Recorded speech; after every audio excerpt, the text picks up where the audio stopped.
اوعى تشتري غسالة او مسحوق غسيل قبل ما تعرف الكلام ده.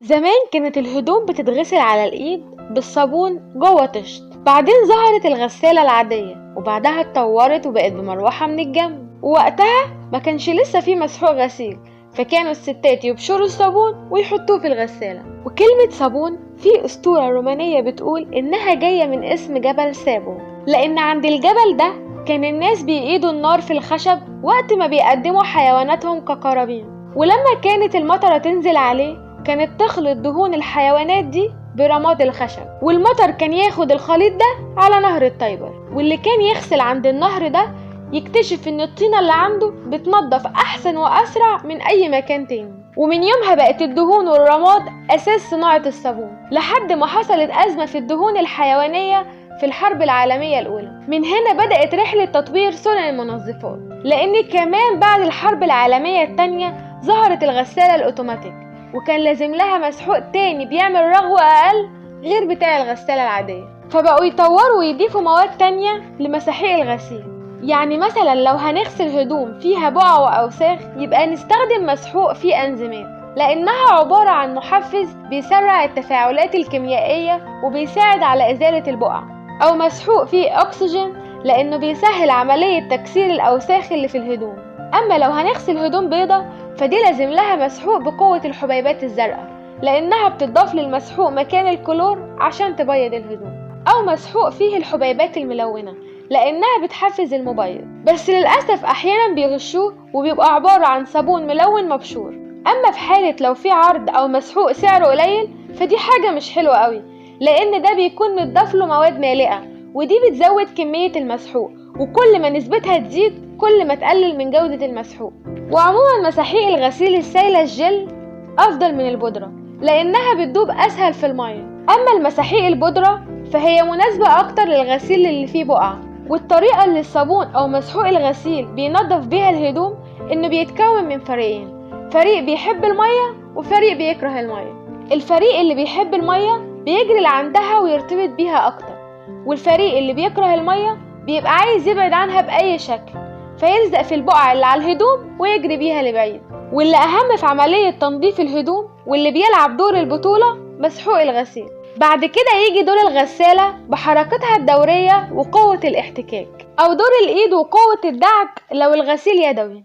عشان كده المفروض ما نهتمش بس بإن الغسالة بتشيل كام كيلو، لأن الأهم في عملية التنظيف واللي بتختلف من غسالة للتانية هي سرعة الموتور وعدد لفاته في الدقيقة، لأن كل ما تزيد عدد اللفات في الدقيقة كل ما الهدوم تكون أنضف وتتعسر أكتر فتنشف أسرع. المشكلة إن كل ما عدد اللفات زاد كل ما دوشة الغسالة بقت أعلى، فعشان الغسالة تكون سرعتها أعلى ودوشتها أقل ده بيخلي سعرها يزيد، والسرعات بتكون من 1000 ل 1600 لفة في الدقيقة. بس مش معنى كده إنه نختار أعلى عدد من اللفات، لأن كده الهدوم هتبوظ أسرع. الرينج المناسب يفضل إنه يكون من 1200 ل 1400 لفة في الدقيقة. عشان كده مفروض ما نكبسش الغسالة بالغسيل عشان ندي الهدوم مساحة إنها تتحرك، لأن ده هيساعدها إنها تنضف أكتر. كمان في نقطة إن تكلفة الغسالة مش بس السعر اللي مكتوب عليها، عشان نحسب التكلفة الفعلية للغسالة لازم نحسب سعر الغسالة زائد المصاريف اللي هتدفع لتشغيل الغسالة دي، وبكده هتقدر تقيم مقدرتك المادية دلوقتي ومتطلباتك المادية قدام.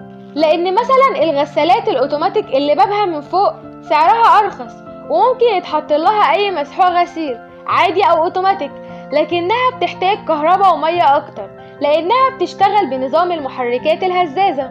أما لو كانت من النوع اللي بيشتغل بمراوح دافعة ده بيخليها تستهلك كهرباء ومية أقل. أما الغسالات الأوتوماتيك اللي بابها من قدام بيبقى فيها تقنية الدوران، وده بيساعدها تحافظ على الهدوم وتنضفها أكتر وتعصرها وتنشفها أسرع، وبيكون متوفر أكتر في نظام التعبئة بتاعها سخان مية بدرجات مختلفة، وبتحتاج مية وكهرباء أقل، لكن سعرها أغلى وبرنامجها بيحتاج وقت أطول، ولازم لها مسحوق أوتوماتيك وده أغلى لكن مفعوله أقوى من المسحوق العادي. وعشان تعرف الغسالات اللي بتوفر كهرباء ومية هتلاقي مكتوب عليها من A ل A+4.